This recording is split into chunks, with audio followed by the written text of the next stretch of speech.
Bom dia a todos e obrigado por aguardarem. Sejam muito bem-vindos à videoconferência de divulgação dos resultados do primeiro trimestre de 2024 da Companhia de Saneamento do Paraná, Sanepar. Destaco aqueles que precisarem de tradução simultânea, que temos essa ferramenta disponível na plataforma. Para acessar, basta clicar no botão Interpretation, através do ícone do globo na parte inferior da tela, e escolher o seu idioma de preferência, português ou inglês. E para aqueles ouvindo a videoconferência em inglês, há a opção de mutar o áudio original em português, clicando em Mute Original Audio. Informamos que esta videoconferência está sendo gravada e será disponibilizada no site de RI da companhia, no endereço ri.sanepar.com.br, onde se encontra disponível o material completo da nossa divulgação de resultados. É possível fazer o download da apresentação também no ícone de chat, inclusive em inglês. Durante a apresentação da companhia, todos os participantes estarão com o microfone desabilitado. Em seguida, daremos início à sessão de perguntas e respostas. Para fazer perguntas, clique no ícone Q&A na parte inferior de sua tela e escreva sua pergunta para entrar na fila. Ao ser anunciado, uma solicitação para ativar seu microfone aparecerá na tela, e então você deve ativar o seu microfone para fazer perguntas. Orientamos que as perguntas sejam feitas todas de uma única vez. Se por algum motivo sua pergunta não for respondida durante o evento, solicitamos encaminhá-la para o e-mail ri@sanepar.com.br.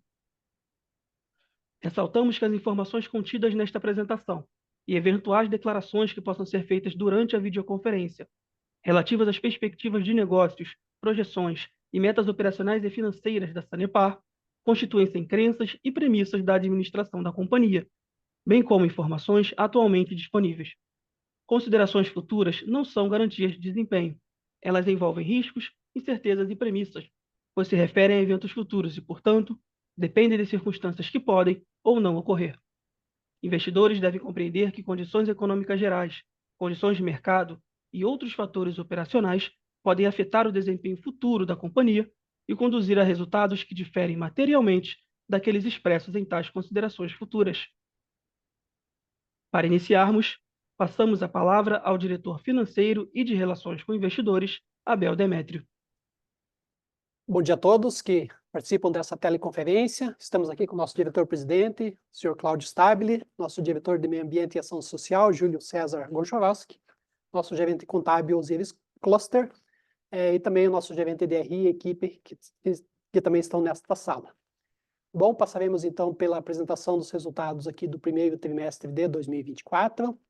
Temos como destaques o crescimento da receita líquida no primeiro TRI de 24 de 16,8%, do EBITDA de 16,6% e do lucro líquido de 18,7%, todos esses na mesma base, comparando, com o mesmo período de 2023.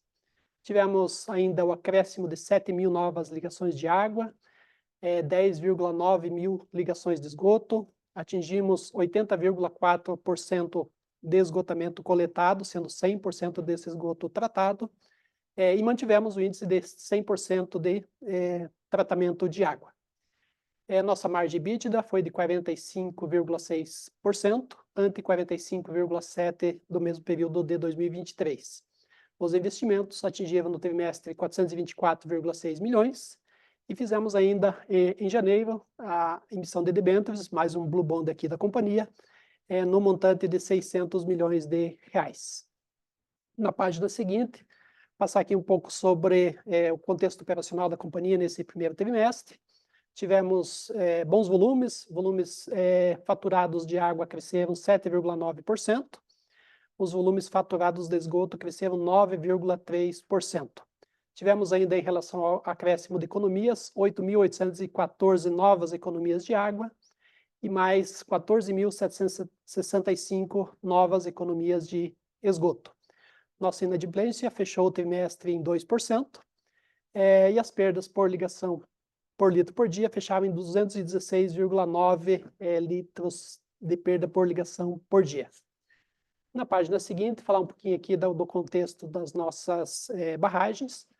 Encerramos o trimestre com 98,5% das barragens com água, um volume bastante representativo. Ano passado, no mesmo período, também estávamos numa situação bastante confortável, de 100%, o que é importante aqui em Curitiba, principalmente em região metropolitana, no sentido de garantir aí pelos próximos meses uma condição hídrica de abastecimento. Na página seguinte, falar um pouco aqui dos covenants, dos indicadores que a companhia precisa cumprir perante os seus investidores. Temos, então, na questão das captações a mercado, né, a 14ª emissão, conforme eu falei, ela contempla os mesmos índices das outras emissões a mercado, que são a 9ª, 10ª, 11ª, 12ª e 13ª, cujos índices são dívida bancária líquida pelo EBITDA ajustado menor ou igual a 3. Finalizamos o primeiro trimestre com 1,46, um pouco melhores aqui do que o mesmo período do ano passado. O EBITDA ajustado pela despesa financeira líquida maior ou igual a 1,5, fechamos com 9,36.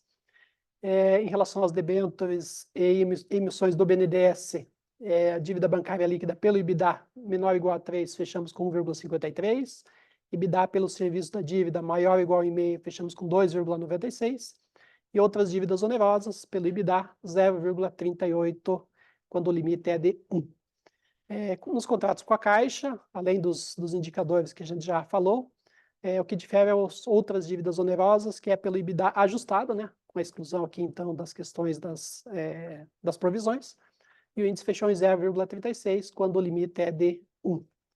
Na página seguinte ainda, temos o contrato do KfW, que, além dos indicadores vistos anteriormente, contempla o grau de endividamento, que precisa ser igual ou menor que 60%, fechamos aqui com 48,9%. 2 pontos percentuais superior em relação ao mesmo período do ano passado, que foi de 46,9%, isso principalmente em função da captação dos 600 milhões já falado anteriormente. Margem EBITDA, já falamos, né, 45,6%, o ROIC anualizado aqui da ordem de 12,5%, uma boa evolução em relação aos 10,7% do mesmo período do ano passado. E também o ROI de 15,7% ante 13,2% registrados no primeiro TRI de 23. Passar aqui um pouquinho pelo desempenho financeiro da companhia. Já vimos, né, a receita líquida que cresceu, então, 16,8%. E ela atingiu, então, no primeiro trimestre, 1.698 bilhões de reais. O EBITDA atingiu 774 milhões de reais, uma alta de 16,6%, em relação ao mesmo período de 23.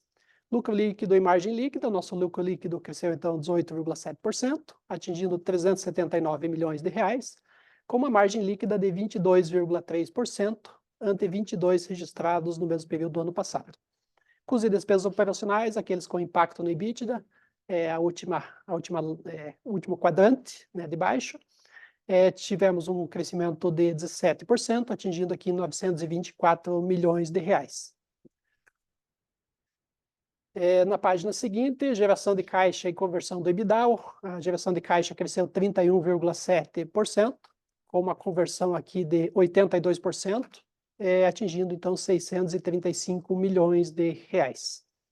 Dívida líquida e alavancagem, nossa dívida de curto prazo, ou seja, no período de 12 meses, está em 743 milhões, de longo prazo, 5.652 milhões de reais, com um endividamento total, ao final de março, de 6.395 milhões de reais. Tínhamos em caixa e equivalentes de caixa, ao final do trimestre, 1.913 milhões, restando, então, um endividamento líquido de 4.482 milhões de reais, alavancagem de 1,5 vezes o EBITDA, e em linha, né, muito próximo, um pouquinho abaixo do endividamento líquido que tínhamos no final de 23, que era de 4.493 milhões de reais. Nosso custo médio ponderado aqui da dívida continua em linha com o final do ano, né? Nesse primeiro TRI registramos 11%, ao final de 23, no ano de 23 foi de 11,3%. Aqui, obviamente, né, com a queda da Selic, com a queda também da inflação acumulada aí dos 12 meses, traz um reflexo aqui também, né, marginal aqui para os custos financeiros aqui da companhia. O CAPEX, como falamos, né, atingiu 425 milhões, uma alta de 5,4% em relação ao mesmo período do ano passado, sendo que desse CAPEX 38% investido em água, 53% em esgotamento sanitário, e 9% em outros investimentos, como, por exemplo, administrativos, terrenos e etc. TI, principalmente. Passar aqui, então, pela demonstração de resultado, conta a conta, para a gente ter uma melhor noção aqui das variações em cada item da linha de custos. Então, a receita líquida cresceu 16,8%. Esse crescimento se deu ainda reflexo do reajuste de 8,23% lá em 17 de maio de 2023, né, que ele está em vigor lá desde maio do ano passado, e ele acaba refletindo ainda, né, neste exercício. Então, o crescimento aqui de 16,8%. Mas também, né, como visto, pelo forte aumento aqui dos volumes faturados de água, que foi de 7,9%, e de esgotamento sanitário, que foi de 9,3%. Em relação ao PPR, né, ele acompanha o resultado, né, não temos grandes variações. A questão de pessoal com crescimento de 20,6%. Aqui o impacto ainda em relação, também trazendo o acordo coletivo do ano passado, que trouxe um INPC da ordem de 5,5%. Também o reajuste do plano de saúde que tivemos no ano passado. Mas também tivemos um impacto aqui de indenizações trabalhistas referentes a processos julgados no montante de 68,8 milhões, que foram, então, 51 milhões superiores ao mesmo período registrado no ano passado. E só saiu da conta de provisões, então, na conta de provisões nós temos um benefício, mas acaba refletindo aqui na conta de pessoal este item. Fechamos em março com 6.100 empregados. A conta de materiais, ela teve uma redução de 5%. Essa redução, mesmo com os crescimentos dos volumes que a gente acabou de citar, foi impactada principalmente por material de tratamento, que teve uma redução aqui da ordem de 10,6%. E aqui a gente destaca principalmente a substituição de produtos químicos, como, por exemplo, policloreto de alumínio e cloreto de polialumínico, né? Pelo PAC sulfato de alumínio, nas estações de tratamento aqui do Passaúna, Iraí e Iguaçu. Isso olhando aqui as condições de mercado, né? Também tivemos uma questão em Ponta Grossa, que tivemos uma melhor qualidade da água. Isso, então, trouxe uma possibilidade de usar menos produto químico naquela cidade, naquela regional. Material de manutenção de veículos foi um ponto que cresceu além do que havia crescido no ano passado, aqui em função de alguns caminhões hidrojateadores que foram para a manutenção, e obviamente feita toda uma manutenção, tivemos um acréscimo nessa conta. E também material de manutenção de redes, haja vista, né, o cuidado aqui com os vazamentos, enfim, para que a gente também mantenha o índice de perdas no nível que não desperdice água, né? Energia elétrica, né, com uma variação de 22,2%, o crescimento, então, deve-se basicamente ao reajuste, né, de 10,5% médio, a partir de 24 de junho do ano passado, nas contas aqui da principal concessionária, que é a Copel, no estado. Além do fim de subsídio de 3%, que ocorreu no ano passado para o setor de saneamento, né, na mesma data, e o crescimento de 5,8% do volume produzido de água e 10,2% do volume tratado de esgoto. Então, essas foram as principais variações em relação à energia elétrica. Serviços de terceiros crescendo 30,4%, aqui principalmente nos serviços relacionados ao atendimento e faturamento, né? Dado que no primeiro trimestre de 2023 a gente tinha uma base comparativa baixa em relação a esses serviços, uma vez que não estávamos ainda com um período que a companhia ficou sem cortar a água dos clientes, né? Relembrando aqui, 42 meses sem fazer serviços de corte de ligações junto à sociedade. Com a retomada desses serviços, obviamente, tivemos aqui, então, mais gastos com serviços de cadastro e faturamento, serviços de atendimento ao cliente e serviços de cobrança. Tivemos ainda outros itens que tivemos um incremento, como, por exemplo, serviços de manutenção de redes, assim como na questão de materiais, trazendo um aumento aqui para essa conta. Gerais e tributários crescendo 17,4%, aqui principalmente decorre do aumento dos repasses de Fundo Municipal de Meio Ambiente e Gestão Ambiental, no sentido de que esses repasses crescem também em função da receita, né? A receita cresceu 16,8%, aqui tivemos um incremento de 17,4%. Provisões, né? Tivemos reversão de provisões na ordem de 31.496.000. Aqui, conforme já expliquei no item de pessoal, tivemos várias provisões que foram baixadas em processos judiciais, que acabou sendo transferido para uma despesa já efetiva, já concluída, mas trouxe resultado positivo aqui no campo das provisões. Mesmo com essas baixas, tivemos algumas provisões trabalhistas, aqui na ordem de 36 milhões, referente aqui à reintegração de aposentados ainda, adicional em horas extras, equiparação salarial, e ação movida aqui pelos engenheiros, que continua ainda trazendo alguns reflexos, né, de atualização e de incorporação na conta de provisões. Ainda tivemos 12,1 milhões referente aqui a ações do IBAMA e do IAT, né, o Instituto Água e Terra do Paraná, referente a provisionamentos ambientais. Provisão para o plano de saúde e previdência, crescendo 9,5%, em função aqui dos acréscimos, né, seja de expectativa de custos para a saúde, quanto de previdência. Despesas e receitas financeiras crescendo 5,6%.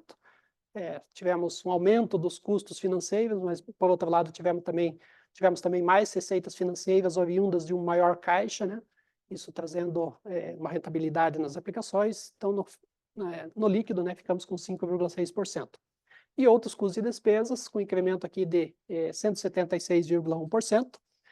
Lembrando, né, que no ano passado nós tivemos nesse mesmo período, uma reversão de perdas de 45.420.000, e este ano já, obviamente, com a recuperação de crédito já realizada perante as negociações perante os clientes, nós temos, então, uma provisão de perdas aqui de praticamente 30 milhões, e, obviamente, um impacto mais significativo em relação a esta conta.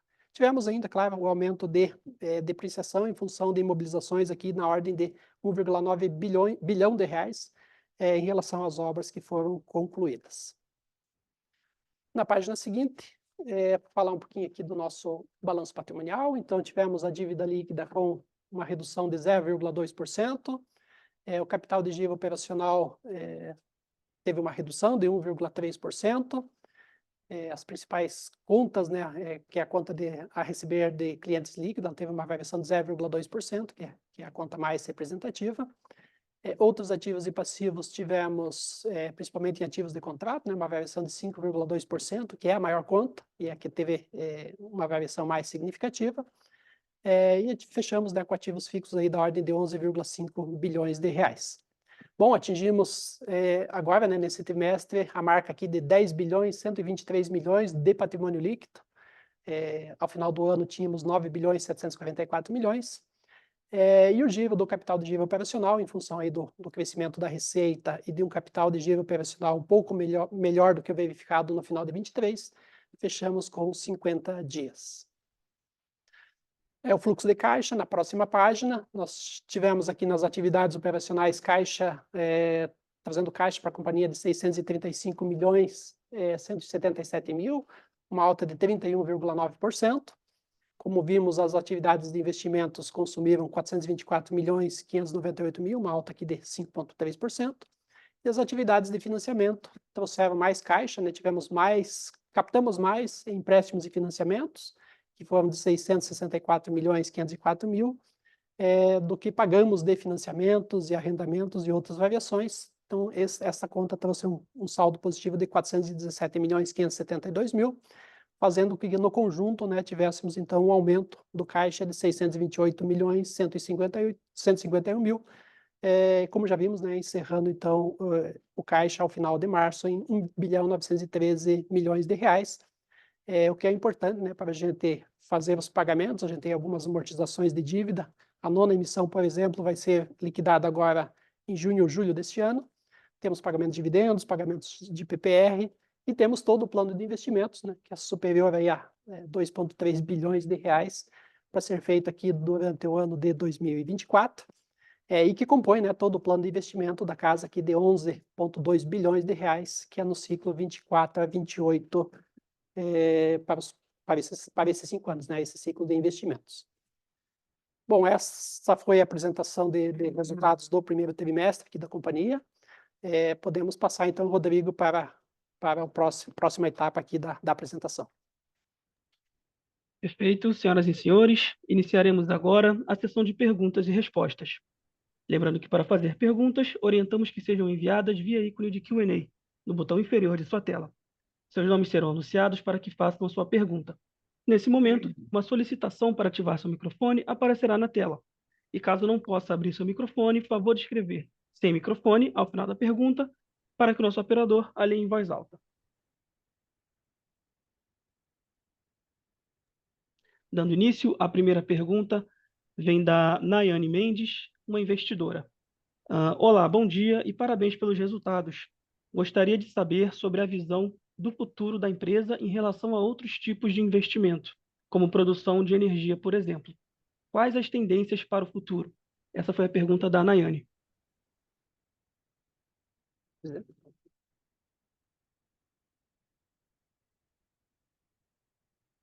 Bom dia a todos.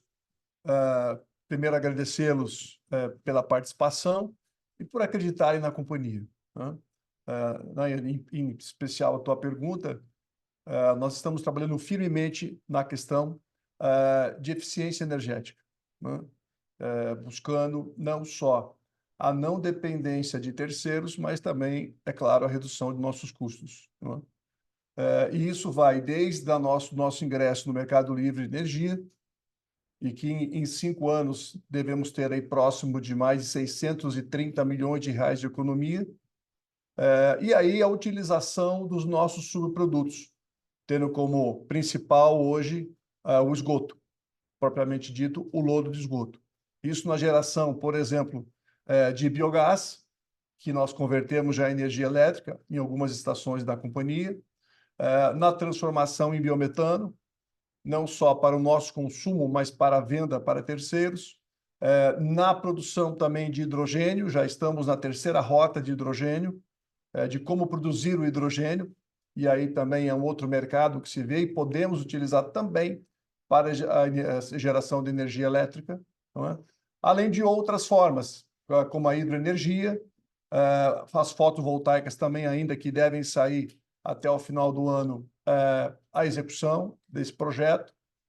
Enfim, um combo, na verdade, de eficiência energética e que, em algum momento, a companhia poderá, inclusive, ter aí uma comercialização do seu excedente ou daquilo que for mais interessante. De repente, é interessante que nós compremos de terceiro uma energia mais barata, não é? E possamos vender uma energia com preço melhor, tendo, inclusive, então, resultado positivo.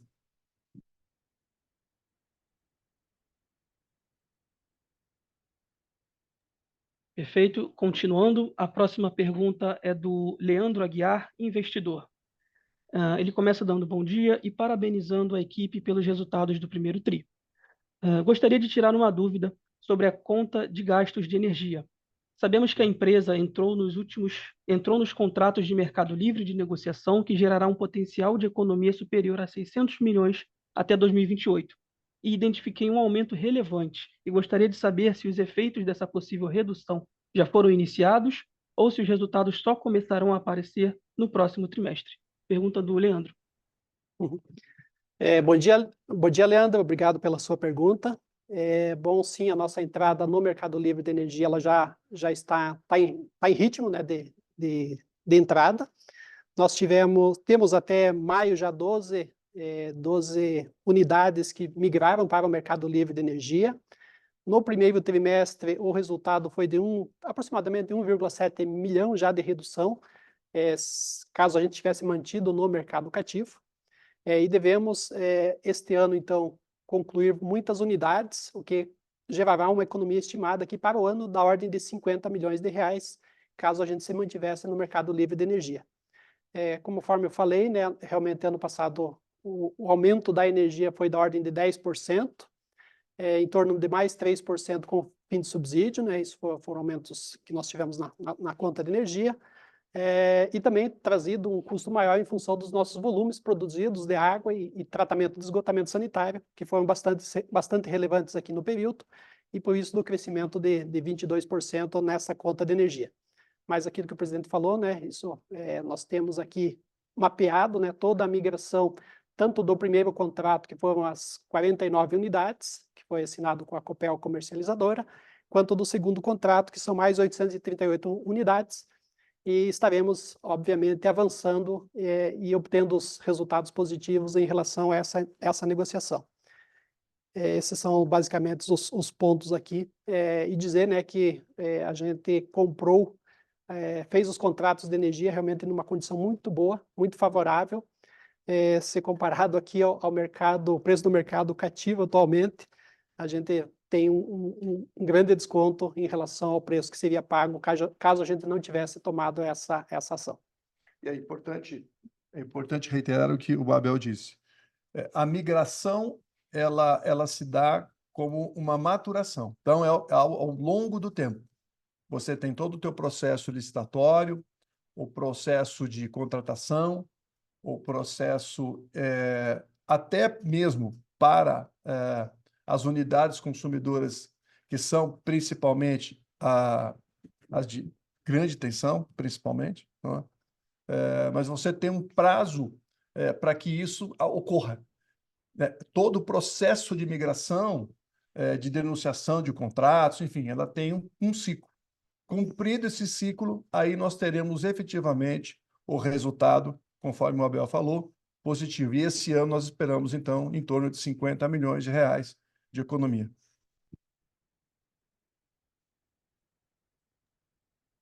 Perfeito, obrigado. Continuando, próxima pergunta é do Marcelo Afonso, investidor. Bom dia. Gostaria de saber quanto do aumento da energia elétrica é esperado que seja repassado na tarifa, no reajuste ou revisão do próximo ano. Foi a pergunta do Marcelo. Olá, Marcelo, bom dia, obrigado pela pergunta. Bom, nós temos uma metodologia, né, de reajuste tarifário, onde o preço da energia então ele é calculado nos IRTs, e ao final, nas ocasiões das RTPs, que é o caso da terceira RTP, que ocorrerá no ano de 2025, é feito o ajuste, né, para mais ou para menos, em relação àquilo que foi calculado na tarifa e aquilo que foi efetivamente gasto. A companhia, né, na questão do mercado livre de energia, ela tem um compartilhamento a seu favor da ordem de 25% e 75% retorna em modicidade tarifária. Obviamente, o que a agência reguladora já manifestou é no sentido que ela vai olhar, né, se as quantidades consumidas são gastos eficientes aqui pela companhia. Mas sendo gastos eficientes, e a gente faz todo um estudo, toda uma análise para que todo o consumo seja o mais eficiente possível, ele tem um tratamento e um reconhecimento tarifário.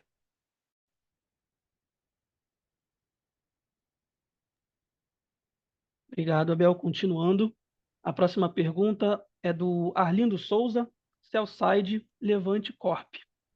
Bom dia, pessoal. Parabéns pelos números. Poderiam, por gentileza, comentar sobre a expectativa de recebimento do valor de 3,6 bi com a União, conforme informado em fato relevante do dia 14/3? Pergunta do Arlindo.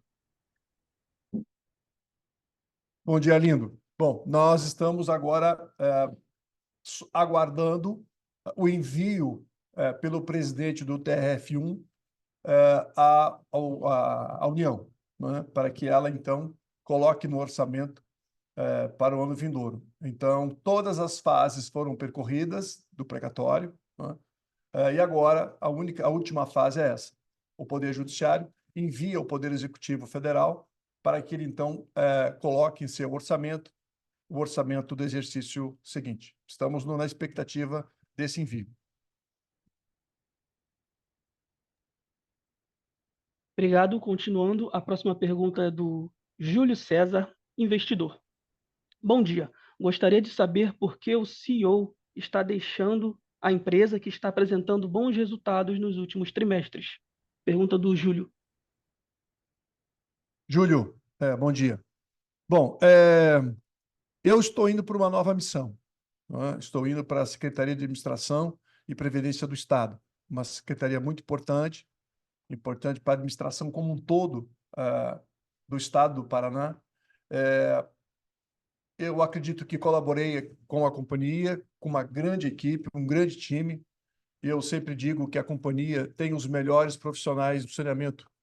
Hoje já posso dizer que é do mundo, né? Porque colhemos um prêmio em Londres, na busca do ODS 6, e fomos premiados como a melhor companhia do mundo na busca, então, da concretização do ODS 6. E fico com uma certa conforto, porque eu sei que nós temos uma equipe muito boa e quem vem me substituir é uma pessoa muito séria, muito preparada, não é? E, claro, mesmo não estando aqui, eu, no que puder ajudar a companhia, eu certamente estarei aqui dando minhas sugestões, acompanhando e, enfim, auxiliando no que for possível.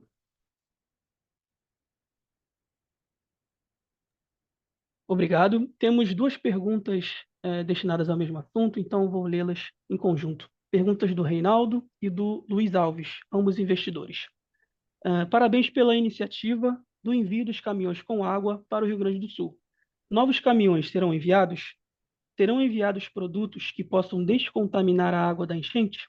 A Sanepar está preparada em casos de chuvas desse porte no Paraná? Há alguma perspectiva de que a tragédia climática vivida pelo Rio Grande do Sul nas últimas semanas possa se estender para o Paraná, afetando as operações da Sanepar?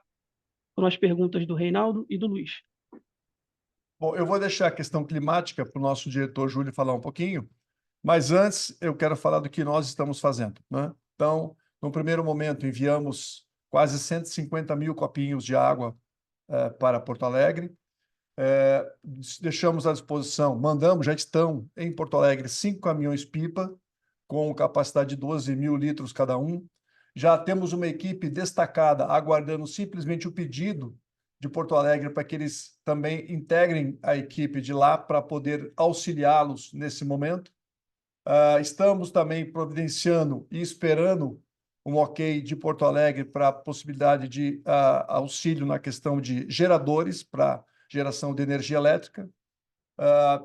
Estamos também, queremos ajudá-los, assim como fizemos aqui no período de Covid, a nossa experiência na desinfecção de pontos naquele momento do Covid, né, de concentração de pessoas em hospitais, pós-saúde. Da mesma forma, isso vai ser necessário e a companhia está se preparando para isso também.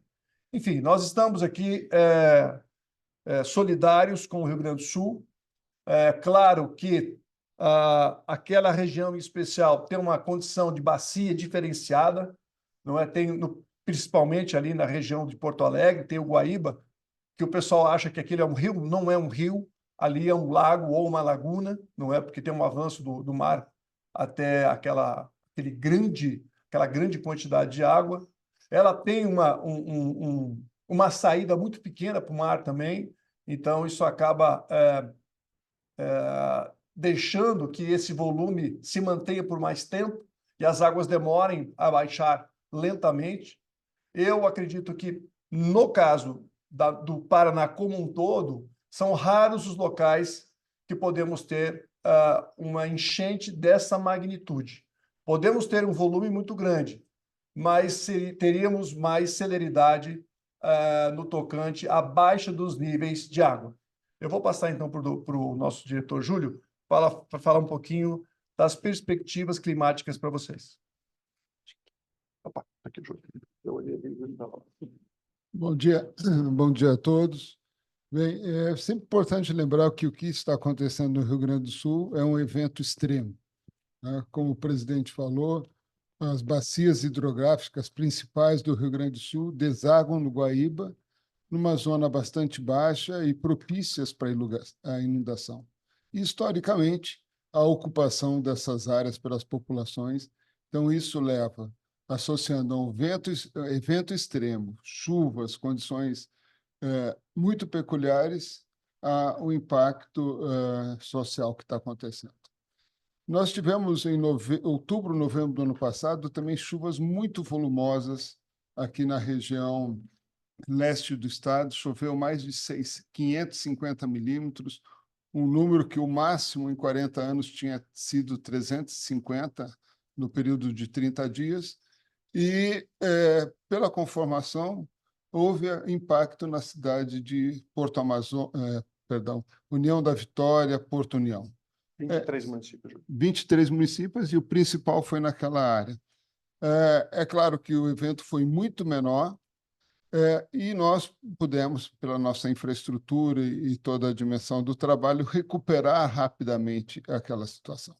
Então, os eventos extremos, evidentemente, estarão cada vez mais frequentes e, por mais que tenhamos infraestruturas e nos preparemos para os efeitos das mudanças climáticas, sempre serão momentos duros. Sobre as perspectivas, na verdade, com a volta do fenômeno Laninha no Pacífico Central, a tendência para os próximos meses, para a região do Paraná, serão de chuvas, na média, um pouco abaixo da média. Então, não há previsão para os próximos 6 meses de eventos dessa magnitude. Sendo que a região metropolitana de Curitiba, que mais sofreu há 2 anos atrás, a perspectiva para essa região e para o litoral são chuvas e vazões na média. Então, o processo, assim, estamos monitorando e não há perspectivas de grandes problemas pela frente. Só para reforçar, então, esses eventos, sejam de excesso de água ou de escassez, que havia um intervalo muito longo entre um e outro, não é? Isso vai agora, de forma muito mais visível, ser recorrente. Os espaços, os intervalos serão menores. Isso tudo são os efeitos das mudanças climáticas. Efeitos. A mudança já ocorreu. O que nós estamos sofrendo são os efeitos. Portanto, isso, independente do setor que nós trabalhemos, nas nossas casas, é importante essa modificação de comportamento, de entender que isto está instalado e nós temos que, no mínimo, agora mitigar. Falar em reversão é muito difícil, mas nós podemos mitigar. E nós temos que estar preparados, novamente, tanto para o excesso como para a escassez. E isso também, não só todos os atores profissionais que trabalham nos mais diversos setores que envolvem a questão, em especial, falando do abastecimento de água e coleta e tratamento de esgoto, mas da população também entender que nós estamos num momento diferenciado do planeta, nós antecipamos também algo que fosse natural e agora temos consequências. E precisamos todos trabalharmos juntos. Excelente, muito obrigado. Continuando. A próxima pergunta é do Eduardo Lazzaretti, analista Buyside, GTI. Bom dia, pessoal. Vimos um aumento relevante de algumas despesas, como custo de pessoal e serviço de terceiros. Poderiam comentar um pouco mais sobre o que ocasionou os aumentos e se este é um novo nível recorrente de despesas? Perguntas do Eduardo. Bom dia, Eduardo. Bom, obrigado pela pergunta. Bom, como nós falamos, né, a questão de pessoal, o crescimento teve impacto, obviamente, das negociações do acordo coletivo realizado no ano passado, né, que ele se torna ainda um fator que traz efeito para esse trimestre, mas tivemos também baixas de processos judiciais aqui, que foram 51 milhões de reais superiores ao mesmo período do ano passado. Quando a gente tira esse processo de baixas, que foram ações que já foram concluídas, que foram liquidadas, seja por decisão final da justiça, seja por ganho ou perda da ação, né? Nesse caso perda, né? O registro definitivo daquela ação, isso trouxe esse impacto, e sem ele, obviamente, a gente estaria falando aqui de algo em torno de 5% de crescimento em relação ao ano passado. Temos que ver que temos que analisar, né, que quando a gente perde eventualmente uma ação judicial, trabalhista, a gente muitas vezes tem a incorporação dos salários, ou seja, você tem um novo nível de pagamento de salários a partir daí, e obviamente isso acaba impactando no custo de pessoal para os períodos seguintes. Outra questão é a questão do serviço de terceiros, conforme a gente comentou também. Nós tínhamos, né, no início lá de 2023, uma situação que é diferente da situação atual. Nós vínhamos de um longo período sem a realização de cortes. Nós passamos 42 meses aqui no estado do Paraná sem fazer o corte de ligações de água. Então, com o fim da pandemia, com o fim da crise hídrica e um melhor, vamos dizer assim, uma melhor economia no sentido de que havia possibilidade de retorno, né? E a necessidade, obviamente, para combater aquela inadimplência, né? Esses serviços que a companhia não fez durante 42 meses, passou a fazê-lo mais fortemente a partir do segundo, terceiro trimestre do ano passado. E, obviamente, olhando agora em bases comparativas, primeiro TRI de 24 contra o primeiro TRI de 23, nós temos incrementos, como, por exemplo, atendimentos aos clientes. Nós tivemos que remodelar todas as nossas centrais de atendimento, porque elas eram insuficientes no sentido de dar vazão à quantidade de pessoas que estavam e estão ainda procurando a companhia para fazer a renegociação de débitos. Então, tudo em vista à satisfação do cliente, não ocasionar filas. Tivemos vários desenvolvimentos no sentido de um atendimento mais fácil para o cliente, né, seja via WhatsApp, via os canais de teleatendimento, enfim, várias formas que foram implantadas e que, obviamente, geram um custo, que trouxeram nessa conta de serviço, exatamente, serviço de corte, religações, faturamento, né, que estavam suspensos, os cortes, não tinha questão de faturamento aqui em parcelados em 30, 40, 50 vezes, né? Então, todos esses movimentos trouxeram para a conta de terceiros um incremento. Além disso, né, obviamente, na questão principalmente de manutenção de redes, nós fizemos um grande esforço no sentido também de dar tivemos alguns problemas no início do ano passado em relação a algumas empresas, que inclusive tivemos que tirá-las da companhia, né, suspender os contratos, cancelar os contratos e recontratar. Empresas de leitura dos hidrômetros. Isso, leitura e entrega de contas. Fizemos recontratações e tivemos, então, desde o ano passado, um aumento significativo da quantidade de serviços que estão sendo realizados de manutenção. Isso tudo traz em outras contas do resultado fatores positivos, como, por exemplo, a redução do índice de perdas, quando a gente compara o primeiro TRI de 24 contra o primeiro TRI de 23. Perfeito. Continuando, próxima pergunta é do Edmundo Pires, investidor. Poderiam atualizar o status atual das obras da barragem Miringuava e previsão de início da operação da barragem? Pergunta do Edmundo. Vou passar aqui para o diretor. Bom dia, Edmundo. Bem, o barramento em si já foi concluído e nós estamos entregando, nas próximas semanas, o último estudo solicitado pelo IBAMA. Como vocês sabem, o processo para supressão acima de 50 hectares precisa da anuência do IBAMA na Mata Atlântica. Então, eles pediram estudos complementares bastante complexos, que nós encerramos essa semana, coincidentemente, e estamos submetendo ao IAT e ao IBAMA nas próximas semanas. Tivemos uma conversa com o IBAMA, mostrando a importância, a urgência da conclusão do barramento, não apenas como uma estrutura física da companhia para armazenamento de água, mas o que ela significa como segurança hídrica para a região metropolitana de Curitiba e seus 4 milhões de habitantes quase. Então, acreditamos que com esse estudo nós podemos iniciar ainda no inverno a supressão, que é o melhor momento, que é a estação mais seca do ano, e até o final do ano iniciar o enchimento da barragem. Obrigado. Continuando, a próxima pergunta é do Daniel Travitsky, Telside, Banco Safra. São 2 pontos do Daniel. Primeiro, podem comentar sobre como o atual plano de investimentos da companhia conversa com as metas de universalização definidas no marco do saneamento? E o segundo ponto, sobre o recebível de 3,6 bi, quando esperam que efetivamente recebam o valor? Qual a forma de recebimento? Seria à vista ou parcelado? E, por fim, qual a probabilidade que atribuem para o não recebimento desse recurso? Foram os 2 pontos do Daniel.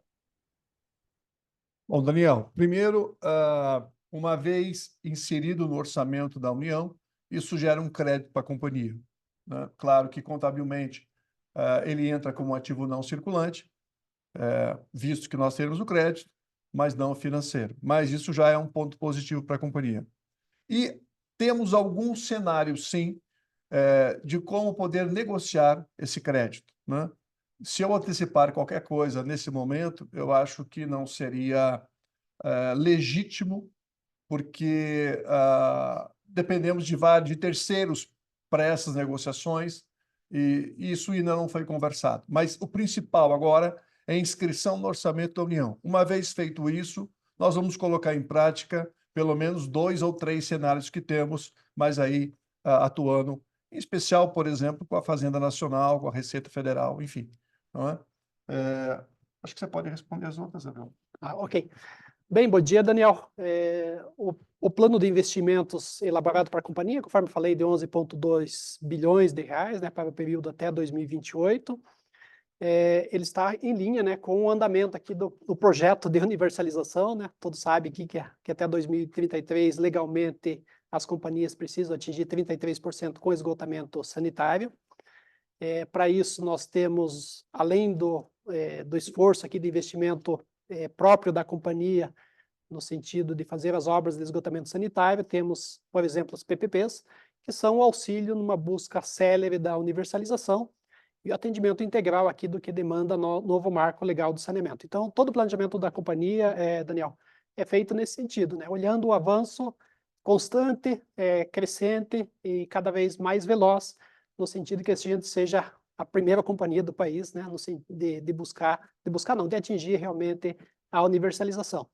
Obviamente, tudo com todo cuidado, né, para ter uma estrutura de capital que comporte todo esse investimento, com métricas aí que o mercado exige, né, para que a gente seja sempre uma boa referência de crédito, mas sim, já passamos de 80%, né, 80,4% nesse trimestre, faltam 9,6%, e a gente tem, vamos dizer assim, um bom caminho histórico já de andamento do aumento desse índice, e entendemos que, fatalmente, né, continuando nesse ritmo, a gente chegará lá.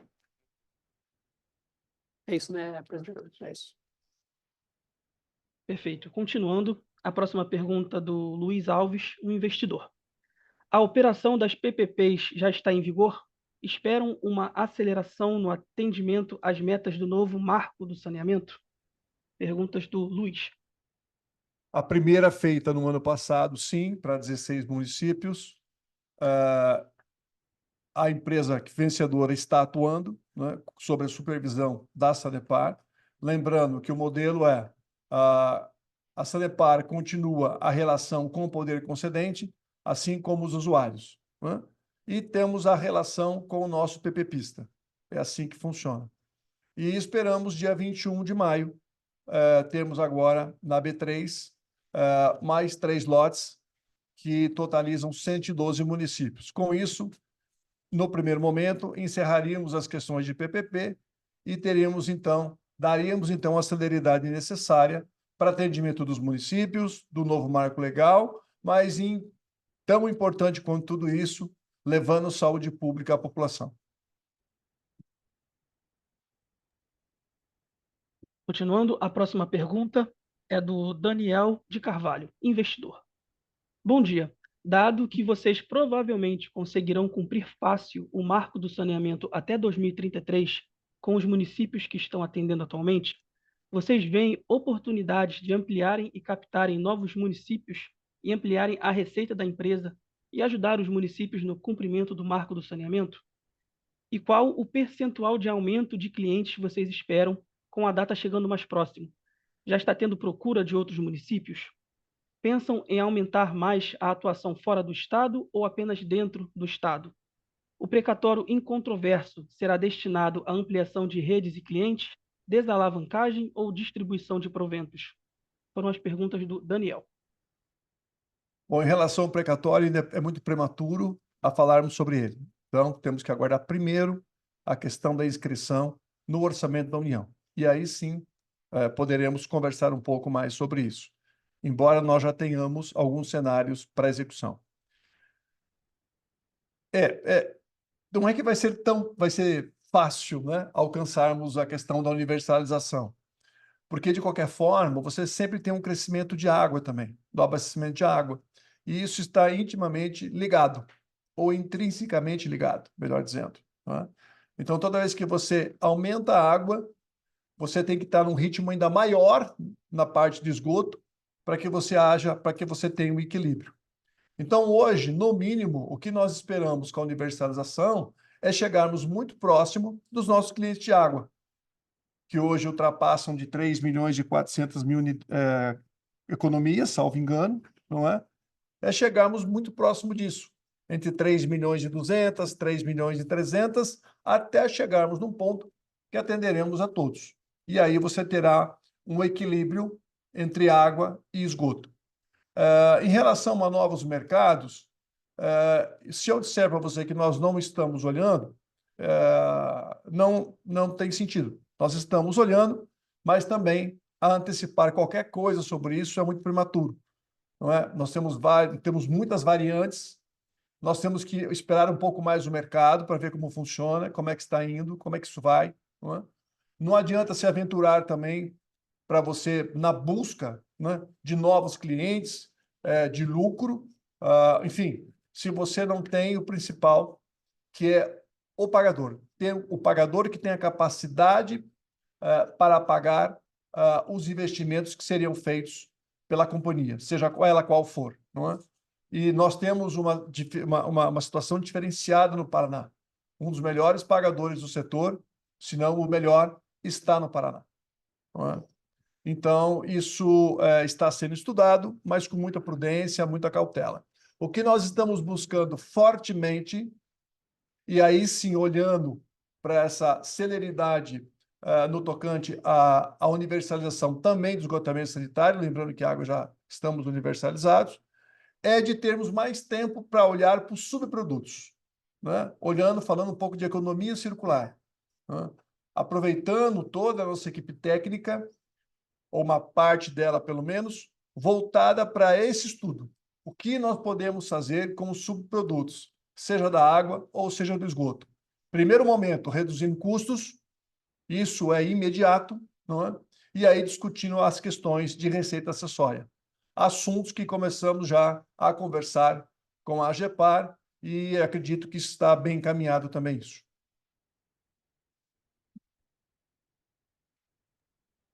Continuando, a próxima pergunta é da Thaís Irata, jornalista do Valor Econômico. Bom dia. Gostaria de saber mais informações sobre a suspensão da licitação das PPPs. 1. A companhia já estuda adiar a licitação? E 2. Como vem o questionamento da AEGEA sobre a restrição de uma empresa levar mais de um bloco? Foram as perguntas da Thaís. Thaís, bom dia. Bom, veja, o direito possibilita que aquele que sente algum tipo de prejuízo busque o Poder Judiciário, não é? Então, isso é uma prática normal. Não, nós não esperamos suspender a licitação. Nossa equipe, inclusive, continua em São Paulo, não é? Esperando aqui uma reversão. Lembrando que houve uma tentativa no Poder Judiciário, onde não foi concedido o pedido, claro que ainda cabe um recurso, e recorreram ao Tribunal de Contas do Estado, que no primeiro momento deu, então, a tutela pleiteada pela companhia, mas nós estamos trabalhando para demonstrar que não há prejuízo a ninguém. Na verdade, o que nós estamos fazendo é garantindo a ampla concorrência, que vários atores possam participar, e não só isso, eles possam também atuar junto com a Sanepar. E, além de termos esse trabalho múltiplo de várias empresas trabalhando para a companhia, eles ganham e nós também. Principalmente na troca de boas práticas, não é? Porque aí nós teremos, inclusive, comparação com a empresa A, empresa B, empresa C, enfim. Claro que a cláusula que foi imposta, evitando que uma única empresa leve todos os lotes, ela levou em consideração vários princípios constitucionais importantíssimos. Não só o da livre concorrência, mas também, por exemplo, o da dignidade da pessoa humana, porque é um serviço essencial, um serviço de saúde pública, um serviço que leva esse produto para pessoas dos mais variados níveis de capacidade financeira. Então, nós temos que ter esse cuidado também, não é? Mas, enfim, nós não vamos desistir. Nós estamos com a nossa equipe, como disse, em São Paulo, aguardando, e havendo a reversão, o trâmite da licitação, ele continua. Continuando, a próxima pergunta é do Bruno Galhardo, investidor. Bom dia e parabéns pelos resultados. Gostaria de saber se a companhia tem previsão ou está em estudo sobre a alteração do programa de remuneração dos acionistas, relacionado principalmente entre o tempo decorrido entre as datas ex e de pagamento. Foi a pergunta do Bruno. Bom dia, Bruno. Obrigado aqui pela sua pergunta. Nós temos a publicação, né, semestral dos nossos dividendos, do nosso JCP, né, que é a maneira como a companhia distribui parte do resultado, né, dos seus resultados positivos, sempre realizados no mês de junho e de dezembro de todos os anos. É uma política da companhia bastante consolidada, não é o único exemplo da companhia no mercado atuar desta maneira. Temos vários exemplos de companhias que fazem o pagamento efetivo uma vez no ano. E nós continuamos com a política, então, de declarar os rendimentos, né, declarar os JCP no mês de junho e dezembro, e o pagamento em junho, né, geralmente do ano seguinte. Por que junho? Porque até 30 de abril é necessário realizar a AGO, que aprova os pagamentos, e o nosso estatuto diz que em até 60 dias após a realização da AGO, nós devemos fazer, então, o pagamento. Coincidência ou não, a mesma data de pagamento do ano passado deve ser, inclusive, a mesma data de pagamento deste ano, né? Só mudando o ano, né? Então, sempre no final de junho é realizado o pagamento. E a gente entende, né, que ele beneficia aqui a companhia no sentido de trazer uma previsibilidade, ter todas as aprovações necessárias também em relação a essa questão. Lembrando que teve ano que a companhia resolveu antecipar o pagamento de uma parcela dos JCPs e foi questionada, inclusive, no Ministério Público, né? Teve uma questão nesse sentido. Então, por uma questão de prudência e, inclusive, de fazer o que é uma prática para outras companhias, nós declaramos 2 vezes no ano, mas só pagamos após a aprovação dos acionistas em Assembleia Geral Ordinária. Obrigado. Continuando, recebemos mais uma pergunta do investidor Luiz Alves. Como estão os trabalhos para a próxima revisão tarifária? A data base vai ser repetida? Foram as perguntas do Luiz.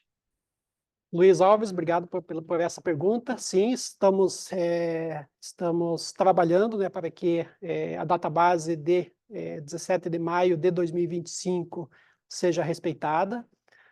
A AGEPAR já, inclusive, divulgou o cronograma, né, de trabalhos referente à terceira RTP. A companhia, inclusive, fez um comunicado ao mercado, então, informando as etapas e o respectivo cronograma. Nesse momento, está em consulta pública e que se encerra amanhã o plano de fiscalização dos ativos que a AGEPAR pretende analisar, né, em relação à base de ativos para a terceira RTP. A companhia deve entregar as suas contribuições hoje ainda. E estamos num ritmo aqui bastante forte, no sentido de que a gente possa entregar tudo dentro do prazo, porque entendemos que é importante para a sociedade, é importante para a companhia, é importante também para, vamos dizer assim, para que todos possam acompanhar, né, para a própria AGEPAR, né, no sentido de termos sempre regras claras e bem definidas. Obrigado. Um novo questionamento do Luiz. A inadimplência atual é o que devemos esperar como padrão após as variações dos anos passados causadas pela crise hídrica e pela renegociação das dívidas dos clientes? Foi mais uma pergunta do Luiz.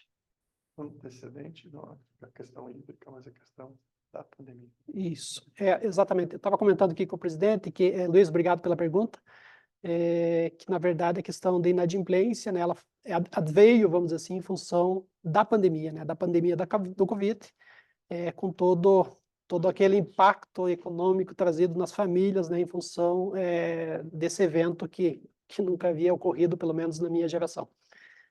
Nós temos, no fechamento do trimestre, uma inadimplência de 2%.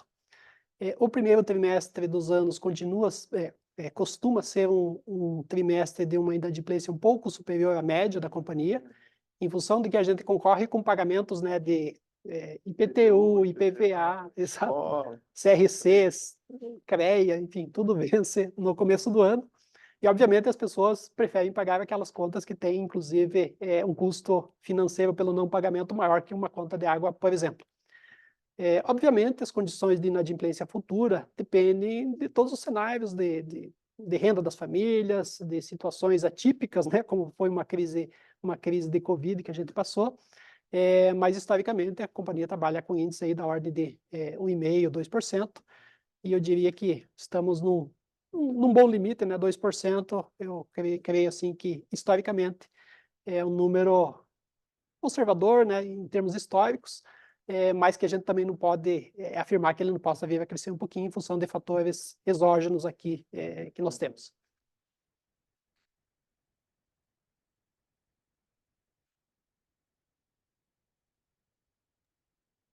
Perfeito. Encerramos, nesse momento, a sessão de perguntas e respostas e passamos a palavra ao diretor financeiro e de Relações com Investidores, Abel Demétrio, para as considerações finais da companhia. Bem, eu gostaria de agradecer, então, a participação, mais uma vez, de todos, né? Mas gostaria aqui de passar a palavra para o presidente, para ele fazer as considerações finais. Bom, eu só quero agradecer a todos, toda a nossa equipe, agradecer a todos os nossos acionistas, aos analistas de mercado que também nos ajudam, não é? E aqui eu me despeço da companhia, pelo menos a vocês, né, em relação a vocês, porque esse vai ser o meu último, então, a minha última intervenção em apresentações para o mercado da companhia. Então, foi um período foi fantástico o período que fiquei aqui, quase 5 anos e meio, aprendi muito, não é? Acredito que possa ter contribuído um pouco aqui com a companhia. Vou para uma outra missão, chamado pelo governador do estado, e não tenho como não recusar. Eu sou um soldado e tenho que atuar na linha de frente quando assim sou chamado. Então, mas, como disse no início, tudo que puder fazer para manter dentro das possibilidades regulares e legais e puder auxiliar a companhia, eu farei. Então, agradeço a todos e sei que a companhia está em boas mãos e peço que continuem acreditando nela. Vocês verão, tem muita coisa preparada para acontecer ao longo desse mais um ano, ao longo dos 2 próximos anos, que vão dar frutos importantes e que irá beneficiar a todos. Muito obrigado e bom dia. A videoconferência de resultados referente ao primeiro trimestre de 2024 da Sanepar está encerrada. Muito obrigado aos participantes e tenham todos um excelente dia.